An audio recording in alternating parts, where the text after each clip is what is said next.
نسیم شاه او بل طرف ته رحمان الله ګربز و.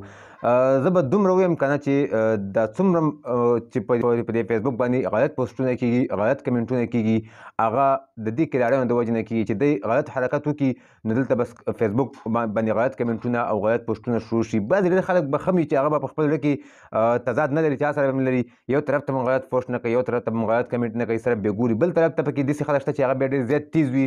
سوشل میډیا فیسبوک بیا ډېر زیات ګرم شي او د هغې په وجه باندې په لر او بر پښتنو کې یو تضاد دوباره راپیدا. که ستاسو فکر راځي د دې نه مخکې په دوبۍ کې چې کوم د پاکستان او د افغانستان T20 سیریز وشو، یو بهترین سیریز وشو، یو پر امن سیریز وشو، د دوانو طرف ته لوبغاړو ترمنځ، د دوانو طرف ته د پلیرانو ترمنځ به څومره مینه وه، څومره محبت به و چې هغه سیریز ختم شو.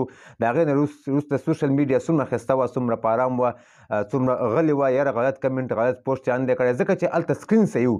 چې کله هم سکرین صحیح وي که نه، چې زه به تاسو ته یو مثال درکړم چې په کور کې مور پلار کم حرکت کوي، کم کار کوي، مطلب کم څه رقم خوی کوي، نو همغه بیا په کور کې بچي هم کوي.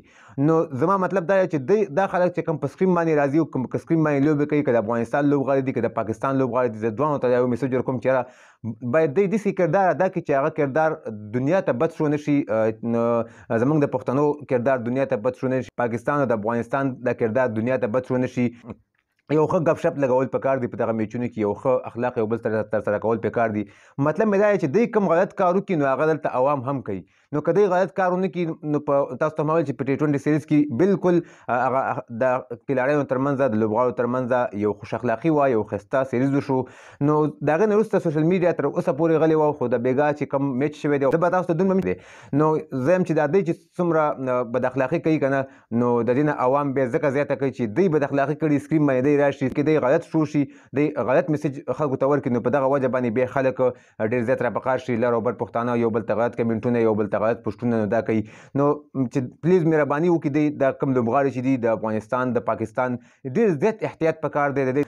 نو دا یو پښتنو ته یو دنیا ته غلط میسج دغه یو څه ماته ډېرې خبرې وي، څوک پرې خفه نه شي چې څومره هم دي څوک هم پرې خفه نه شي، خو زما یو ښه میسج چې مطلب دوی ښه کار وکړي نو دلته ښه کار کېږي. فیسبوک باندې بیا له لر او بر پښتنو ویډیو کتلو ډېره مننه، کوم یو ملګری خفه هم نه شي، زما دوانو طرف ته چې دی ښه میسج و چې یاره دوانو طرف ته لوبغاړي چې دی ښه لوبه وکړي. د ویډیو کتلو ډېره مننه، ویډیو د خپل ملګرو سره ضرور شیر کړئ، زموږ پیج د سره هم فالو کوئ. ښه وخت درته غواړم، د الله په امان.